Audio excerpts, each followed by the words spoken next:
Okay, hello everyone. Welcome to the IIoT World Digital Manufacturing Day panel. Our panel title is Current and Emerging Cyber Threats to Manufacturing. I'm Patrick Miller. I am CEO of Ampere Industrial Security, and I'm going to be your moderator today. First, some logistics. We are very interested in your questions. It's a panel after all. We want your commentary, your questions. You can ask your questions via Twitter using the hashtag IIoT World Day or the Q&A option at the bottom of the screen down there. So this is your panel. I want to make sure you get a chance to ask some great questions. We've got some brilliant minds, and we're going to have some fantastic discussion. So to set the tone, the cybersecurity threat landscape, it's the landscape faced by the industrial and manufacturing sectors. It's really significantly shifted in the past year. We've seen everything from ransomware to supply chain attacks. It's had some very significant impacts for, of course, the poster children of Colonial Pipeline and JBS Foods, for example, among many others. In addition to the kind of bad publicity issues, stock market issues, shareholder impacts, manufacturing companies appear to be, I would say, clearly in the crosshairs, as evidenced by the fact that now that cybercriminals know that it's profitable to attack manufacturing systems. So today's panel, we're going to discuss how manufacturing companies should respond if they want to avoid becoming the next front page bad news hacking story. We're going to explore new technologies and tools for a successful defense against these emerging threats and look at the changing regulatory environment for IT/OT security and how you can create manageable, cost-effective strategy to safeguard your critical systems and your reputation. So next up, I'm going to introduce the brilliant experts for today. I'm going to have them introduce themselves. So let's go. Ellen, VP of IoT Strategy and Operations for Keyfactor. Can you give us like a 2-sentence bio real quick, your focus of security related to IoT security in your organization, please? Sure. Yes, thank you. So at Keyfactor, I work with clients that are manufacturing connected devices and basically work to find solutions that are either embedded in the device or within the IoT stack itself that provide secure connection to other applications, backend systems, and the like. So very much around how to secure endpoints and data coming from them. Thank you. Fantastic. Eric, you're next up in my window, CTO and board member of Adolis. Tell us a little about yourself. Okay, thanks. So I've been working on industrial control system security and industrial control systems now for, gosh, it's been about 25 years, hasn't it? Started out, of course, as a control systems engineer, and then ended up when one of my clients got hacked back in 1998, I guess, 1996, with a control system that got hacked, and have sort of morphed through time, ending up as operating a research center at the British Columbia Institute of Technology on industrial control systems. Out of that, a few products you guys might have heard of, like Tofino and Achilles, came out of that. Ran the Achilles company for a number of years, and then ended up over at Belden. And then now I really started to get focused on supply chain attacks, because when I was still CTO at Belden, I got really concerned about supply chain attacks I was seeing, like Dragonfly, and really felt like, hey, all the firewalls in the world I could sell weren't going to deal with that supply chain attack directly. So the last, I guess since 2017, I've just focused on what do we do about supply chain attacks and all the tools that we can build to try and protect the supply chain. Oh, fantastic.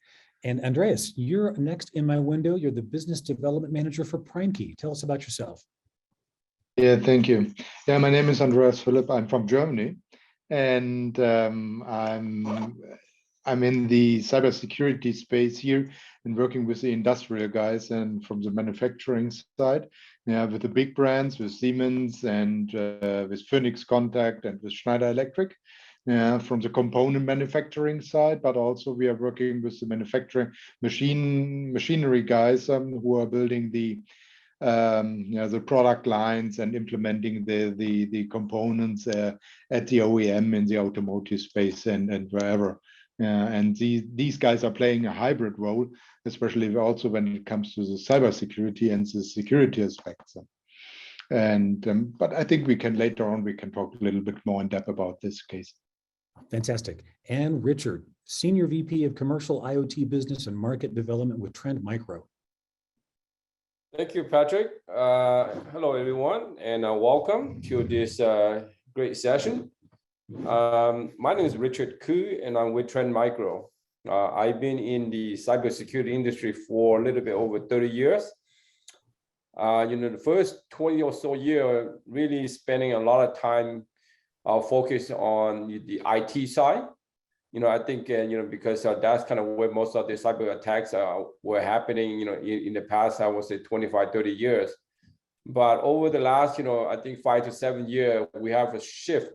We see a shift in terms of the transformation for many, many large enterprise customers. And so over the last 5 years, basically, I've been spending almost 99% of my time on the industrial control cybersecurity, really focus on, how do we help some of the, business challenge that the customer have, and what are some of the technical challenge facing them, and how do we, build some, great product for that particular, segment, right? Because traditionally, I think most of the, IT product doesn't really fit well. And then, of course, on the, industrial control side, many of the systems are really not built with security in mind and as a priority. So we have been basically over the last 5, 7 years building some really cool products that is really designed to protect all the different type of industrial control systems, such as HMI machine, to your PLC, to your DCS, and across both the network and endpoint and everywhere in between. And we actually go all the way down to the shop floor. So that's just a little bit what I do for the last 30 years. Okay, fantastic. All right, so I'm going to start the conversation, and I'm going to name a few. I'm not going to change their names to protect the guilty. So just to start by naming some names and some incidents, and everyone can kind of go back through the memory as we kind of reel back through this timeline. Colonial Pipeline, JBS Foods, Crystal Valley, Schreiber Foods, Vestas, Honda, Kawasaki, Kia, Toyota, Gigabyte, Brenntag, Honeywell, Sierra Wireless, Acer, Quanta, Belden, Advantech, LG, Campari, Molson Cools, Ferrari, Garmin, Olympus, Canon, Fujifilm, Bose Audio, JVC Kenwood, Apex Labs, Dassault Falcon Jet Corp, BlueScope Steel, Maersk, Hexion Chemical, Momentive Chemical, Pitney Bowes, Westrock, Norsk Hydro. That's just a few, and there's more, right? I just picked some of the, I guess, arguably bigger names, and this is just from realistically about maybe 12 to 18 months of a timeline. That's a lot, and these are some really big organizations, and they've all been hit with ransomware, and some have had bigger impacts or lesser impacts, of course. There's a myriad of concerns, right? We've got everything from supply chain and all these other components, but I'm going to start with Eric. Why do you think manufacturing and industrial sector are ransomware targets when the consequences are so high? Well, I think that you've answered the question. The consequences are high. So the bad guys know this, so they know that they're going to get paid. We saw that in Colonial Pipeline. There's only so long the East Coast of the US is going to be happy with no gasoline. So there's going to be pressure to pay. We've seen this in, I'm trying to remember the grain cooperative as well. Grain is harvest, it needs to go into those elevators, and there was just incredible pressure. So I think that it is a perfect target for attackers. Hospitals are a good example too. And I think that's the environment that we live in. We live in a real-time, just in time, very, very high pressure. Outages and downtime are money in manufacturing, and so for ransomware attackers, perfect. Yeah. So, Ellen, it looked like you wanted to say something. Do you have anything to add? Yeah, I was agreeing with the hospitals, right? So from our perspective, it almost doesn't matter necessarily the industry, but is it considered critical infrastructure that runs some part of society, whether that is our medical system, water, utilities, transportation is yet another one. I think any one of those could be prime targets because of the wide reach and impact it can have in terms of people's lives, business operations, and continuity, especially in this world that we are now so connected, and that connectivity is not going away. So I think that's why these are kind of prime targets, and we have to be very, careful about how we're implementing security strategies around that. Right. And it comes at a cost, right? It costs money to do this as well. Next, I wanted to ask Andreas, why is the manufacturing infrastructure so vulnerable? I mean, what are we looking at? If these ransomware attacks are so effective and they have such high impact, what makes us so vulnerable? I think that's I think a direct approach is that I think we can say that this infrastructure it was a very closed environment, and with the digitalization, that they are open up, into the internet, and that might be one point where the attackers can come in and where they have an entry into this environment. But I think that's only that's only something that you are seeing on top. The main problem, and when I'm talking to machinery companies who are running their shop floor and who are opening it up due to the digitalization, the one main problem is that, especially in Europe, we are missing crystal clear guidelines. How to act and how to implement. We have these 62443 in place. That's a basic. But in the end of the day, you have to reproduce it. You have to map it on a shop floor, Okay. and to operate in a secure manner your infrastructure. And that is something that to be honest, I think that is something that we are missing today, and hopefully over the next years we will see that more activities goes inside this this standardization and these guidelines. Yeah, Eric, I saw you nodding a lot. Did you have anything to add? Yeah, I'm not sure that we're any worse or better than any other sector. We just happen to, the consequences are worse. And hey, if your insurance company gets hacked and gets ransomware, it's not going to be as an obvious an event. So I think part of it is the obviousness, but I think there's another thing that Andreas mentioned there, which was we really have built these systems with 20 to 30 year lifetimes, and we've then started to connect them a lot. And so we've really bought ourselves a lot of historical software, and we put it, effectively, we've exposed it. So I think that is one of the causes. And I'll say one other thing too. It's interesting, a lot of these attacks, like Colonial, it's even debatable whether it was an attack on a control system at all. Technically, it wasn't. Yeah. It impacted the control system, but it didn't, the ransomware didn't directly impact the environment, should we say. And I think that really points to another problem, is that we've integrated so much that when you lose, an important chunk of your billing, of your IT system, which I believe was the billing and product management system sitting up in IT, and you lose that, you shut down your control system. They're so integrated, and we've seen this over a number of incidents over the last few years where control systems are super dependent on IT because of the information flowing in.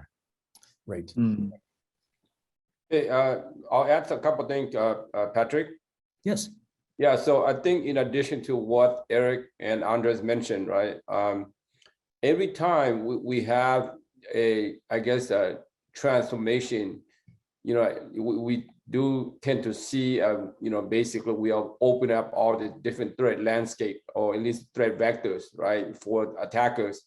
I think traditionally, let's say, on the IT side, you have everything from endpoint to the cloud, but then now you start have this convergence between the IT OT, and then, on the OT side, you're really going to have much more threat vectors. So I think that's a really vulnerable, situation, and allow the attacker to really look into those. But if you look at any, site like Shodan, right? I don't know if you guys are aware about Shodan.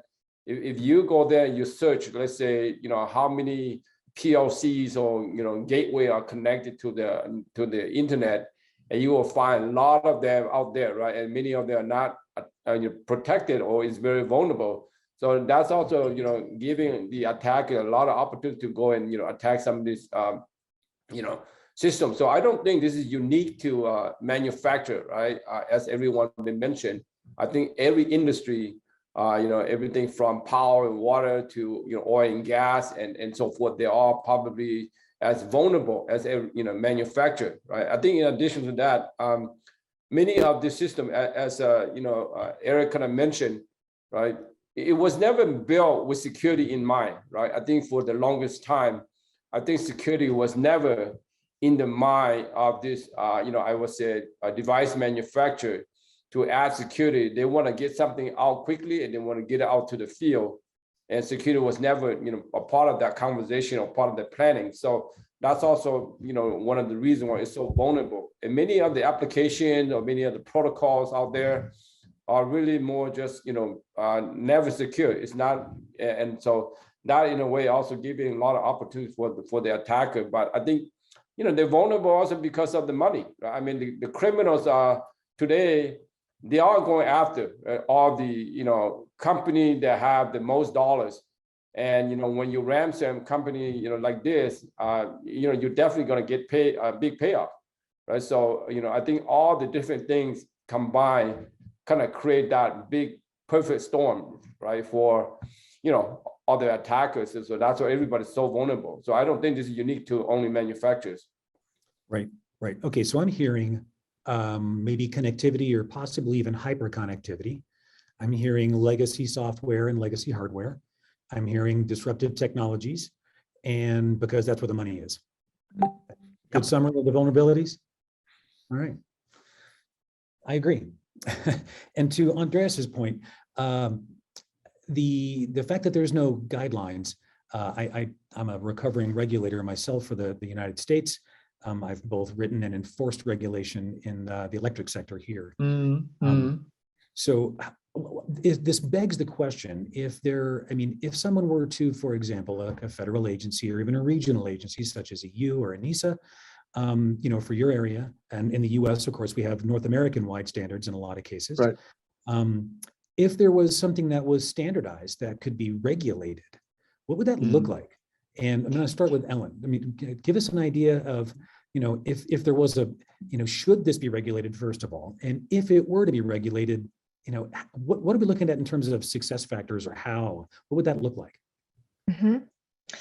Yeah, it's interesting because I think regulations are intended to drive certain behavior.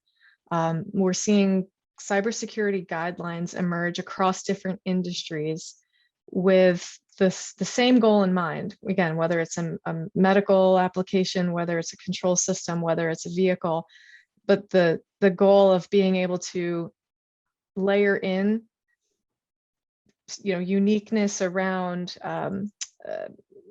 some sort of identity, so that then you're protecting connections between all of these things. And that's kind of the perspective at Key Factor, is really, if there is a recommendation or a guideline around having uniqueness and a unique way to authenticate into a device or a system, that is a way to then limit breach, limit who can connect to your system, who can change your system, who can update the firmware and the software on your system. And so that, I think, is something that we've seen coming up in these guidelines around, within these different industries. So I think once there's enough of a consortium around that, these kind of concepts as best practices, then that becomes a regulation by which everyone must, adhere to that, or they won't be able to operate their business, launch new products, that sort of thing. So I think it has the right end goal in mind. But I do still see that these are all under kind of development. We're sharing best practice across, from aerospace to automotive. And I think eventually we'll start to have these be more of the kind of the regulatory standards emerging. So, but for now, really, it's all that same kind of goal in mind, is to come up with these best practices that everyone should follow. And from my perspective, it really is around identities, authentication, and encryption of data. Okay, so this is a question. I'm going to throw this one over to Eric next. Is if we create, I mean, we already have plenty of cybersecurity frameworks for the industrial components. I mean, 10 years ago, 15 years ago, there was a small handful of them, and they were maturing at that time. Now we have everyone creating yet another industrial control security framework. And at what point do we just kind of pick one and go with it? Or is there one that's better than the others? Which one of these kind of Pinocchio frameworks do you see becoming a real boy and getting to become the regulation that everyone gets to squeeze through? That's a tough question. I think there's been some regulations that have come out that have been quite good, and there have been some regulations that are just awful. Yes. The first thing I think on the regulation side or the framework side is that the frameworks should be asking two questions or making statements on two questions. What is supposed to be the goal of this and why, and not how? And you look at something like the TSA Directive number 2, which just came out a little while ago, which I'm going to be off TSA's Christmas list for this, but it's just the absolute worst possible combination. It's all about how and no justification of why or what. So I think that the good regulations are going to be the ones that start to say, these are the goals we want to achieve. It's up to you, Mr. Industry, to go after that.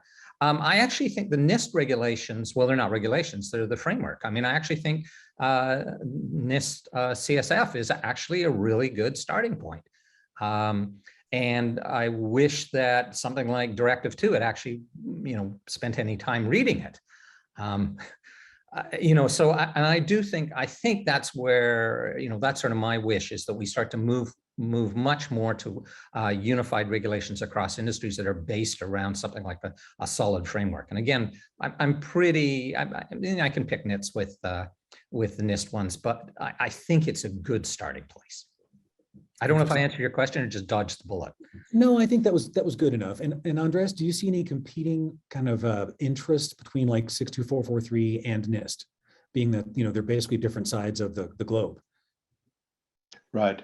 I think in the end of the day, it's also depending on if you're a manufacturing company and also looking from the company's perspective, in which areas, in which segments and markets you are selling your products in.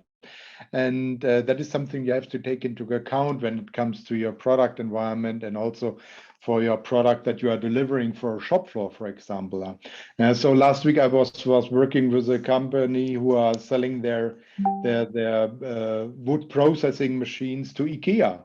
And IKEA has a complete set of regulations that you have to follow. If you want to deliver a machine with IT and everything into an IKEA shop floor, you have to fulfill all the requirements, including pen testing and everything. And that is a challenge on one hand side. But think about, and then we have, especially here in Germany, we have these mid-sized companies, these 5,000 employees companies, who are running the factories. They have nothing in place. And there is a guy who is in charge for the electrical installation. He's managing the routers on the shop floor. That is real world. And he has security, no chance. So I think especially here we see, I think, we have on the one hand side the regulations, the big regulation like the 62443 or the NIST regulation, but on the other hand side we have all the branch guidelines and regulation that we have to follow, and that's a huge mix and a huge mess up in the end of the day. Can I add a couple comments? Yeah, please. Yeah, so go ahead.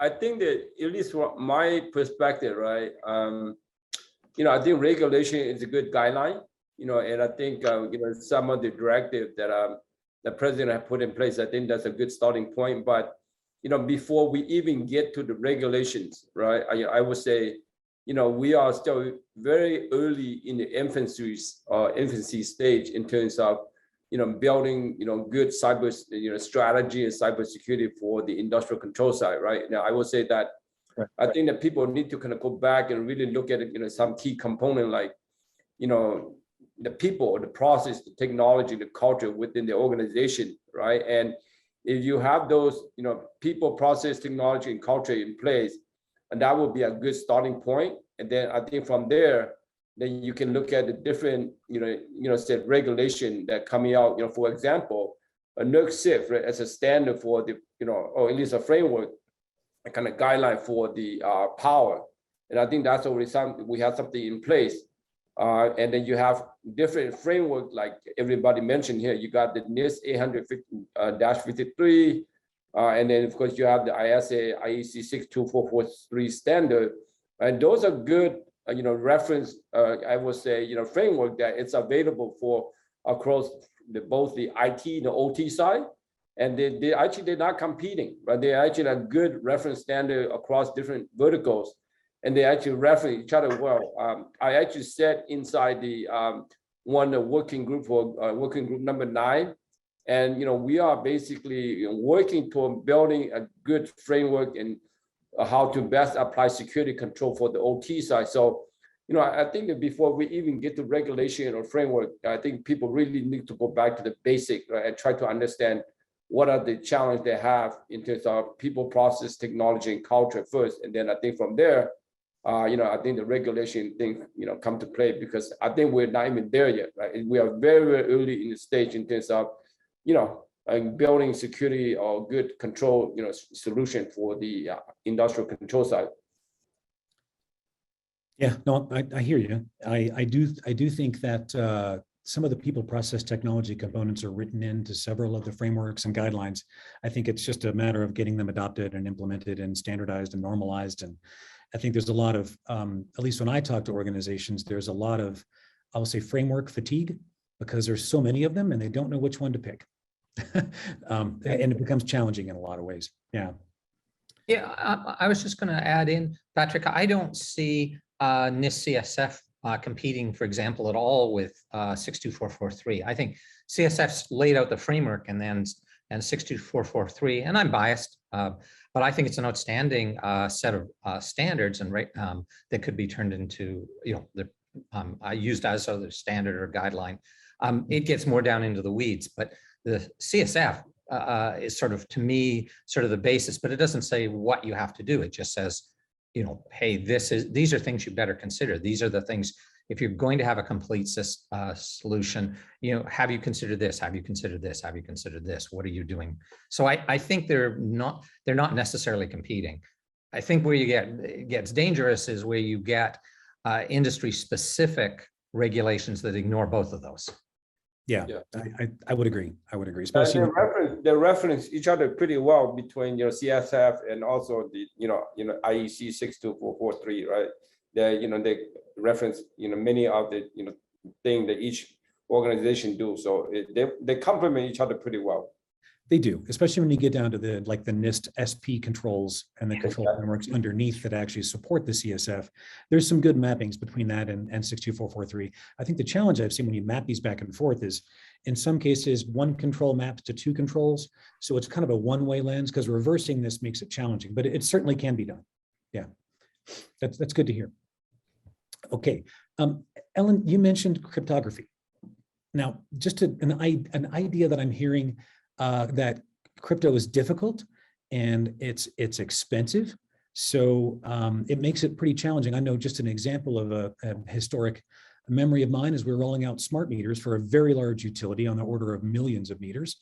And as a young security professional, I came in and said, we absolutely have to have encryption. We came back and said, well, that's going to cost you 50 cents a meter. And we said, never mind about the encryption. That's too expensive. And we looked at the management, and in a lot of cases, we would actually have to go roll a truck to rekey some of these things. So I know it's changed a lot over time, and there's always this argument about, can it be done? Should it be done? Are we losing visibility? All of these things. Tell me more. When you mentioned crypto, kind of give me a little more insight on where you're going there. Yes. As you were telling your story, I was having flashbacks to a previous life of mine in smart cities.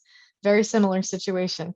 A truck roll really is a truck rolling down the street and going up and changing a lighting fixture or some kind of camera. Yeah.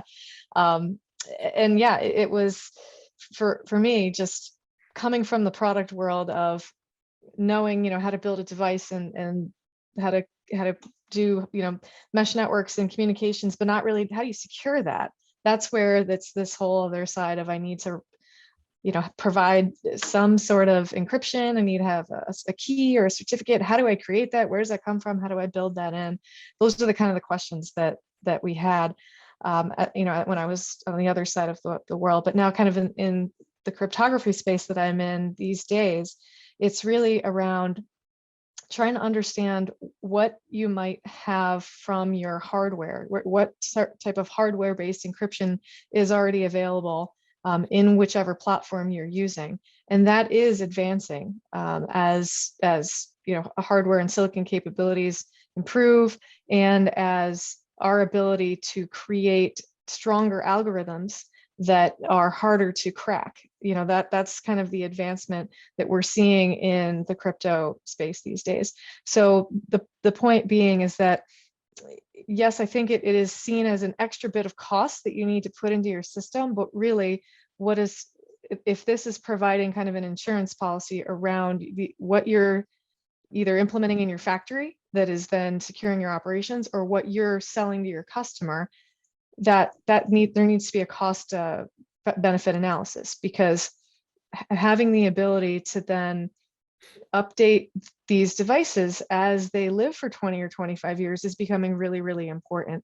And we have to have that automation. We have to be able to then rekey, or update, because it only strengthens the security posture as the world and perhaps quantum computing capabilities to crack these algorithms will come. So there's a whole thing we can kind of go into on that, but that's really the thinking, is that encryption and cryptography is being used more and more at the edge, and to secure connections to the cloud.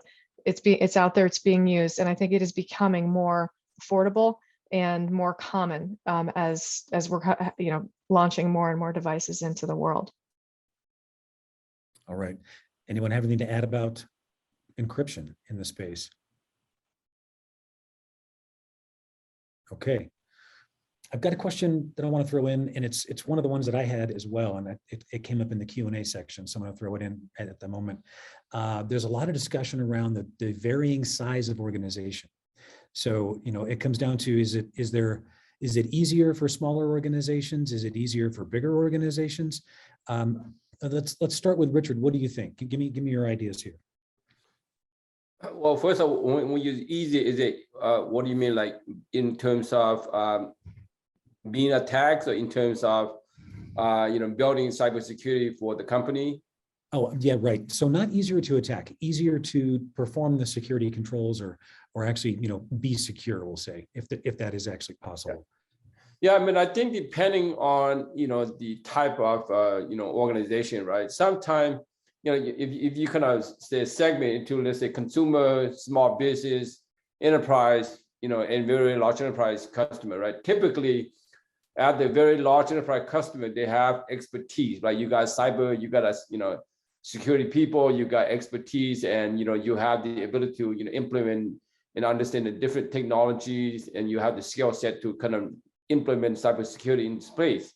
Right? But when you have small organization, let's say small business or mid-size, they tend to have lack of I would say resource and lack of security expertise, right? And so I think so in the consumer space, right, you probably just buy whatever out there. So I think it's really depend, right? As I mentioned, normally it would be much more easy and much better for a large enterprise because they have the expertise. But small business, they really want to focus on their business, and they don't have a lot of knowledge and expertise in cybersecurity, right? So, but when it comes to the cyber attack, it doesn't matter, right? They're not going to choose, oh, I'm a small business customer and you're a large enterprise customer, I'm not going to attack you, right?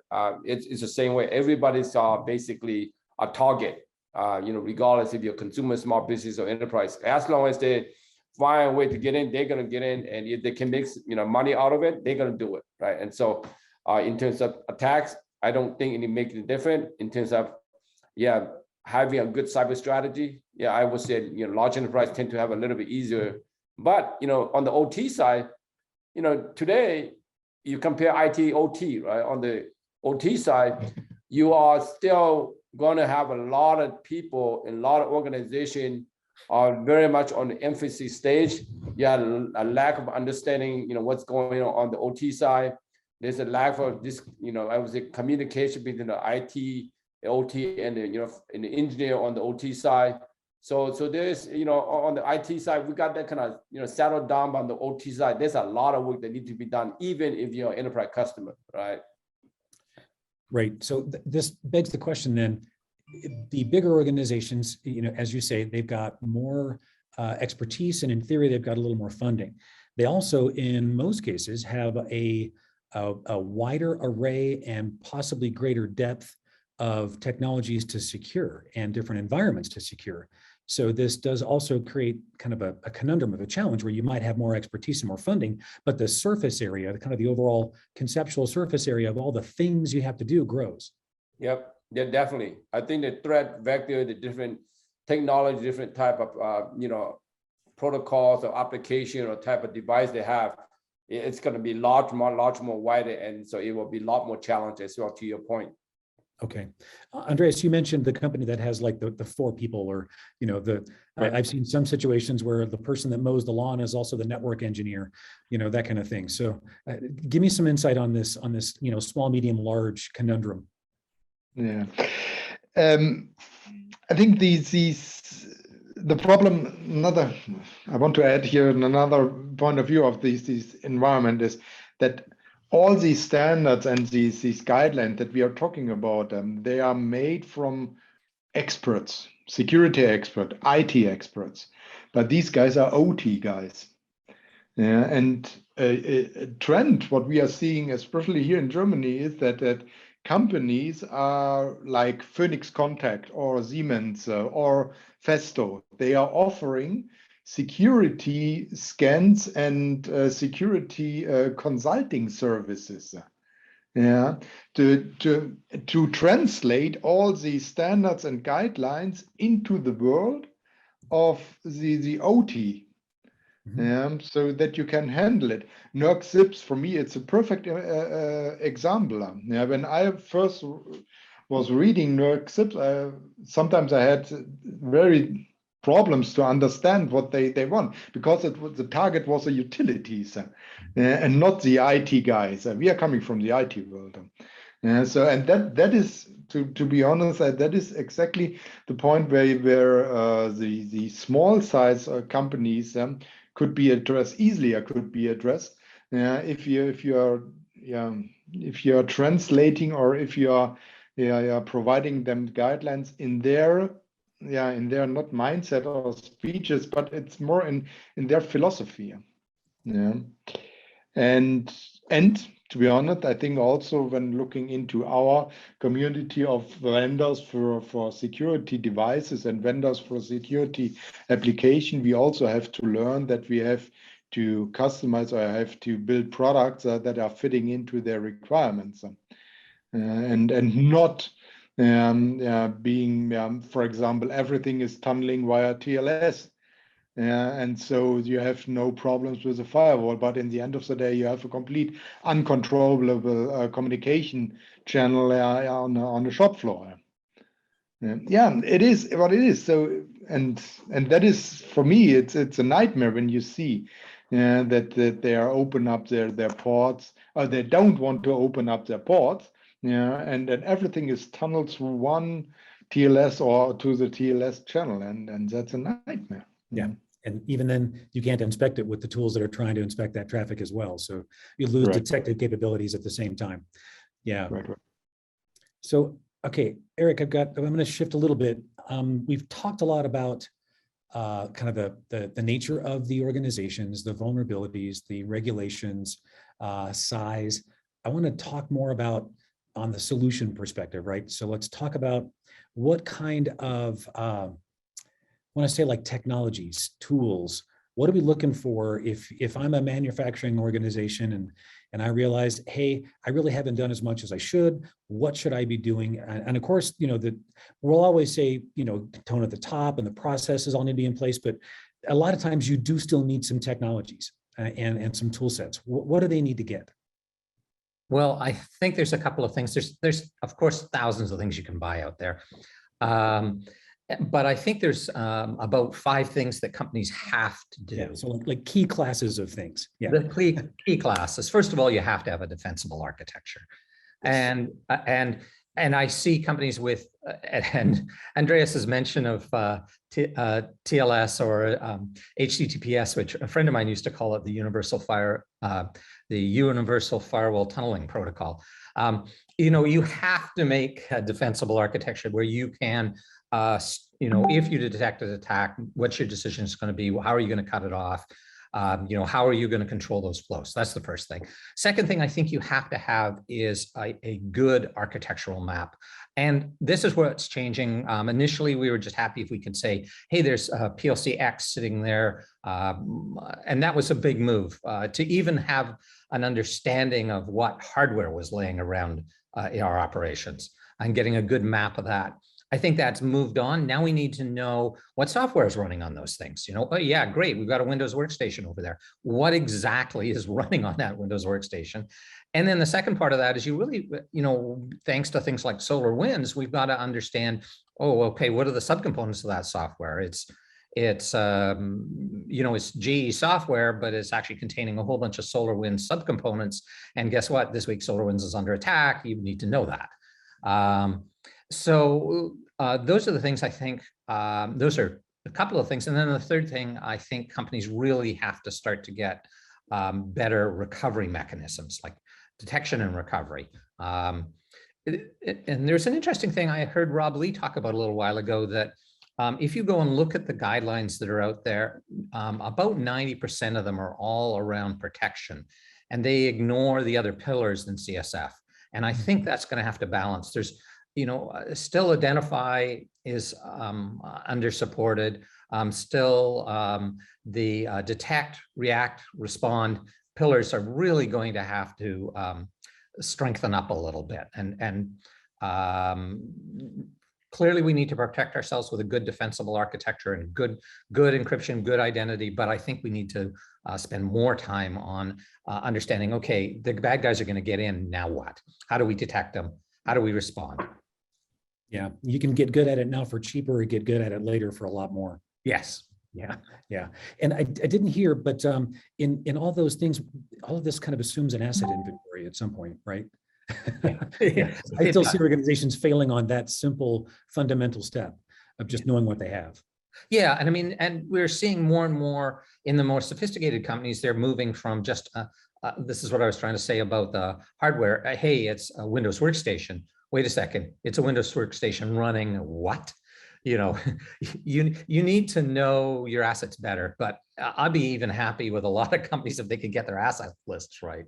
And and some companies are brilliant at it. I see companies, I go out there and they have done a top-notch job of knowing everything with an IP address or with a serial link. And other companies I see, oh my God, you don't know what half your gear is hanging off your network. But definitely, I think over the long run, it's going to be not just what's got an IP address, but what software it's running on and what software was used to build that software. But that's where we're going, and the more sophisticated companies will push us along in that direction. Yeah. Anyone have anything to add on tools or classes of tools? I see Andreas, you're nodding. You got some ideas that we should add into this mix? Yeah. So let's jump on these TLS stuff. So for my point of view, and when I'm talking, and I'm moderating workshops here with the machinery industries, and we are asking them, guys, you are running OPC server in your machines and your processing center. Yes. Okay. So what about the outage due to an invalid TLS certificate? Everybody in the room was raising his hand. And these guys, they talk to me about availability. But with an invalid TLS certificate, they get an outage. In an average outage time, round about half a day. to find the problem or to analyze the problem and to find the server and to replace the certificate. Why? Because TLS certificates today, you can look in manuals from Siemens, Schneider, whatever, Bachmann, you can look inside self-signed certificate, unmanaged, uncontrolled. That's, for me, it's a ticking time bomb. Eric, you mentioned also that is we are building tools in the industrial world who are living for decades, and who are running for decades. And then we have unmanaged certificates that are normally they are generated by the developer during the development processes. Integrator, yeah. Yeah. And that is for a good example for my point, that we have to translate our IT world into this OT behaviors and to the understanding. So these guys, they understand that that the certificate itself that is used for enabling the encryption, it's an essential part in the complete game. So talking to the industrial guys and then to these guys, that's okay. What I want to achieve is an encrypted channel. And therefore I need this certificate. Okay, I can make it with a self-signed command line tool. Perfect. They have no understanding why there is this. And that is what I mean. So we have to bring these technology to the audience. And not trying to educate them. So we have to build this in. We have to build certificate management, certificate lifecycle management, TLS management directly into the tools.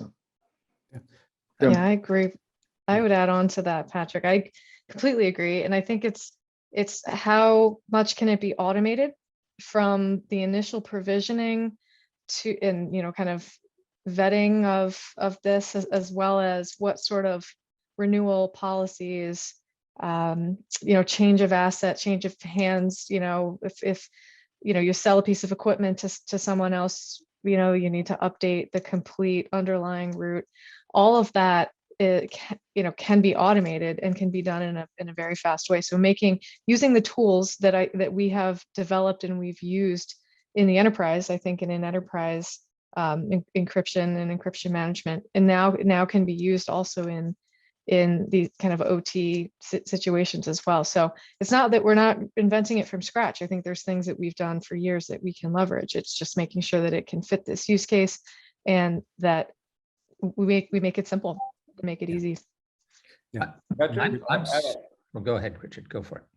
Yeah, so the way I look at it is that, there are two different areas, right? We have all these new devices that are going to be built, right? I think I agree with Alan and everyone, right? That we have to build security into the device itself. So when the end customer receive those devices, or, it's already have the capability built in, right? Those are for new devices that are coming out.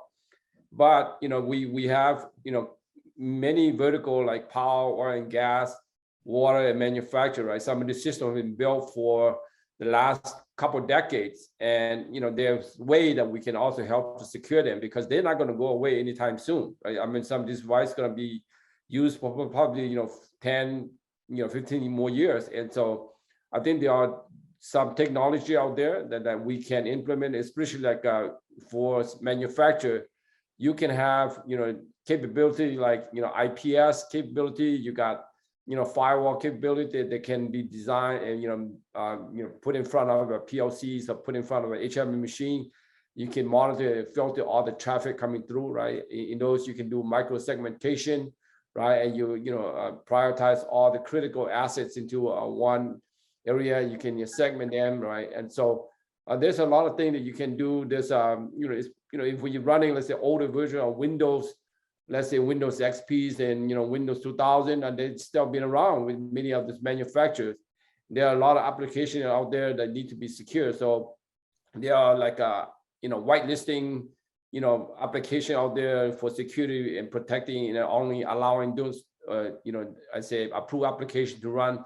There are many of those technologies out there, right? So I think we have to look at not just those, but I always going to go back to that basic 4 key component, I say again, right, is the people, process, and technology, and the culture, because that's very kind of fundamental. And so I think we need to do that, and really kind of educate the OT folks about security, and making sure that the IT and the OT folks are really kind of collaborate and talk to each other, and make sure they can share the knowledge and expertise. And that's something that we don't really have a lot of those today, especially on the OT side, and that's a big challenge. So hopefully some of this will kind of start to open up more and allow people to communicate and have a trust between each other, right, before we even go into all this different technology. And and not every technology, right, on the traditional IT side, we're always going to work on the OT side, right? I have experience with many customers where they try to run, let's say, a vulnerability scanner that used to run on the IT side, and they try to perform a scan on some system on the OT side, and it instead of solving the problem or addressing the issue, actually create more downtime, create more problems. So I think from a technology perspective, we have to be very careful and make sure that we have the right technology, the right capability, and everything has to be validated, and before we implement, right? Because on some of this critical system, downtime, the safety, the reliability is very important, right? So those are some of the things that I think we have to kind of be on the lookout for. Right. Eric, you had something to add? No. Oh, okay. Nothing on that one. Okay. Yeah, I agree. I think that there's a lot that can be learned in the OT space from IT and vice versa. I think that a lot of the IT tools, the concept of them and implementation may take a little bit more time, just due to the sensitive nature of a lot of the stuff in the OT space. I mean, running a scan in there, you could actually impact devices and cause not just loss of product, but loss of life in some cases. So it's a very sensitive space, and I see even tools like whitelisting starting to find its way in, but I've also seen it have significant impacts on the floor. So we have to kind of balance those technologies. I did want to mention there's a Microsoft and Ponemon Institute just like moments ago released a study on IoT, IIoT, and security. And one graph that stood out to me, the question is, which of the following existing security tools in the market can be used to effectively secure IoT or OT devices? And they list these categories: vulnerability scanners, firewalls, antivirus, IDS, IPS, network access control, network detection and response. And then the last one is none. 25% of the respondents selected none. I had the same reaction. So there's a quarter of the respondents out there think that none of these technologies can be used to effectively secure IoT and OT devices. That's sad. I mean, is anyone not surprised by that number? I'm not surprised, right? I mean, Okay. I think that this is, I think that we can never, or if anybody said they can protect, any system 100%, they're just lying to the end customer, right? And so I think regardless what technology that an organization select, the say IPS or vulnerability scanner or whatever is mentioned in that particular survey, I mean, it's only as good as whatever they decide. But there's no company, no device, or no technology out there going to give a customer 100%, right? We can only prevent and provide them, I would say, as best as we can. But the bad guys are always going to be ahead of us, right? And we just have to put a wall that is tall enough, high enough that it will. Every time they try to penetrate our system, it's going to be a little bit more challenge. It's going to take them more time. I think that will only that will be good. But I'm not surprised for that survey. Right, slow them down enough to detect and respond. I did want to mention the number one answer or number one response that got the most, I guess, votes, we'll say, vulnerability scanners. That's also a surprise. for IoT and OT. I mean, there's not a lot of environments I've seen that you really want to run a vulnerability scanner in. I mean, unless it's a test environment or maybe a FAT, but just not that one. Firewalls is next, which that makes sense because segmentation, right? You do want to actually segment these environments and create zones and conduits and all those great things. The next one, antivirus. How many of these platforms will run antivirus? I'm thinking antivirus on a PLC, right? Or antivirus on a camera. I think that's sensor. Yeah. And then the next one is IDS, IPS. I do think that one's good because at least you can see what is inspectable, right? There's, you can at least see the traffic there. The next one was network access control, which I thought was interesting as well. Just in the fact that it's kind of employed, I would say, not as much as I would have expected. It's just from the implementations I've seen. And then network detection and response was the last one on the list, Eric, to your point, is, detection and response is the last thing we think about. Yeah, I think that if you look at or you reference the Purdue model, right, for industrial control side, I think depending on where and what level of the Purdue model you could potentially implement a different technology, right? For example, if you're looking, let's say, just the operation or the control level, those are traditional. Maybe those are like newer Windows systems and virtual machine or stuff like that, or you maybe private cloud and stuff like that. Yeah, you could implement some antivirus, but certainly if you go down to like the PLCs or DCS level, like level 1 and level 2, yeah, it's going to be difficult, right, to implement some of this technology. So you're going to have to select, the best technology that can be applied and appropriate for those different level within the OT networks.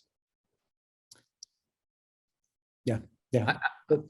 I'm baffled at those stats. I mean, they just don't seem to make any sense for anybody who is a practitioner. It's relatively straightforward to put a firewall into a control system. I have no idea how you're going to put antivirus on the plant floor. I mean, yeah, okay, on the Windows box, but for the things that really need protection, there's no antivirus running on your PLC. Ain't happening. Yeah, and in some cases, I mean, antivirus is about 50% effective at this point anymore due to the customization of a lot of the specifically targeted stuff for the OT side. But I was quite surprised by those two. I figured I would share that and just get reactions from the audience. Okay, so we're getting short on time. I want to make sure we get to this Q&A section as well. I did answer the first one live, and the next one is cyber attacks have increased 600% since the pandemic started. Why are they on the rise? Besides over $5 billion funding in security startups and big security companies. So the question basically is, since the pandemic, of course, we'll just call that the demarcation line, 600% increase, significant increase. We're still spending enormous amounts of money on this problem, but apparently it's not getting better. Anyone want to take a stab at that one?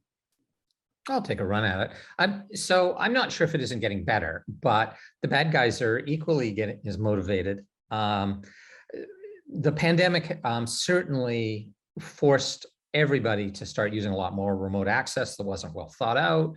To Ellen and Andreas's point, there's some pretty sloppy identity management practices and certificate practices out there that people weren't paying attention to. So it certainly created this lovely opportunity for all the bad guys. And they've commercialized it so well in ransomware and other attacks. So I think we're sort of a little bit, this is the Wild West. Right now, it's sort of like back in the Wild West days, it was profitable to rob trains. It was profitable to rob banks. So trains and banks got robbed. Eventually, the banks and the trains got smart enough to make sure that the return on investment stunk. That most people who robbed banks went to jail, not went to Bermuda and sat on the beach. And so until we get the return on investment under control and we get so that it's not profitable, the bad guys will follow the money. Right. Okay. The next one is, what progress is being made in the area of hot patching, in which a product is patched with no downtime / offline time required? Anyone want to take a stab at that one? I've seen it. I'll take a crack at it, Patrick. I think to the question, I think it is very challenging, right, in terms of providing patching for many of these, old devices, right?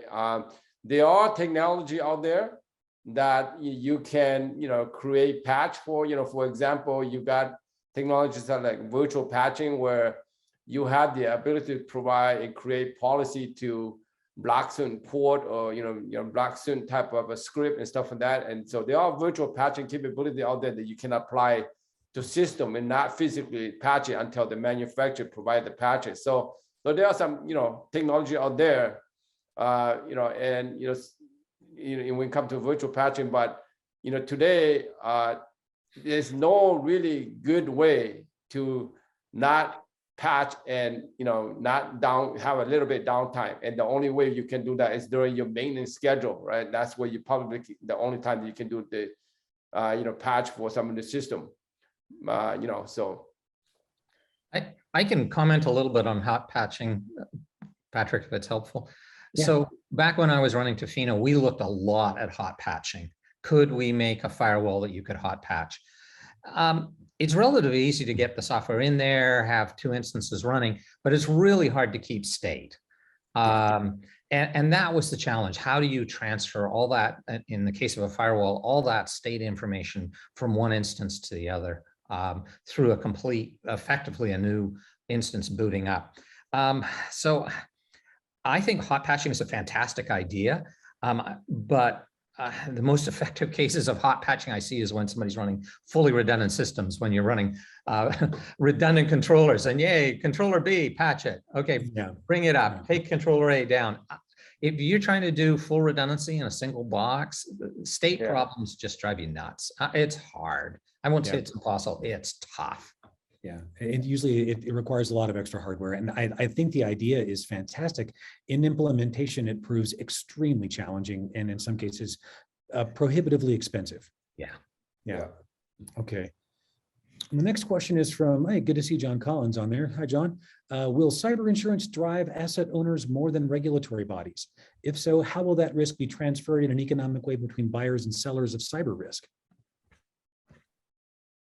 Anyone? Let me just have a quick comment here. I have seen and I spoke to some of my colleagues and even some, folks that in Moody's are looking into some of this, right? And try to, put some type of a ranking or rating for, having good cyber hygiene and cyber strategy, in some of the systems. So, I think hopefully, if that some of these companies is going to implement, or can Moody's, really enforce some of this, it's hard to say, right? But I started to see this quite a bit in quite a few conversations on how they can rate some of this company, and so we'll have to see. I mean, that's from my view. If nobody else wants to tackle this one, I think there is some definite activity out there. You look at companies. Good example is Denexus, who is basically supplying the insurance industry with cyber information so that they can write policy. I definitely think it's going to have a pretty big impact when you, as an asset owner, you want to manage your risks by either like fixing them, and addressing them and self-insuring, or you want to, but most want to insure. And if the insurers say, no, you've got to do these things, then I think it will absolutely drive our industry, possibly more than regulation. Okay, we've got one more question, and there's a lot of talk about attack detection, et cetera. Why so little about driving security from the silicon up?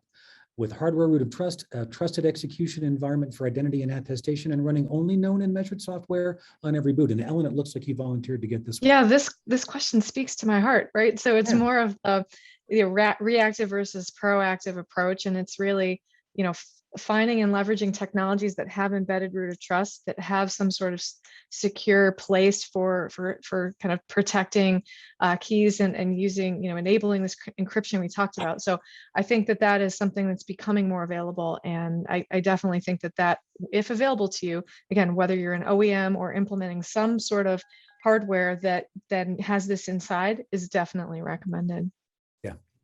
Yeah, in addition to things like S-bombs, H-bombs, all of those things. And I love where all of these things are going in terms of getting to taking the security down to that level. And it's amazing to see it. It's fantastic. All right, with that, we're actually over time. I want to thank all the panelists. I want to thank the people asking questions. We really appreciate the time you spent with us today. If you've got follow-on questions, I'm sure you can get all of our contact information. I know for a fact, all of them are very easy to find on LinkedIn, some of them on Twitter as well. Thanks so much. And this concludes our webinar for today.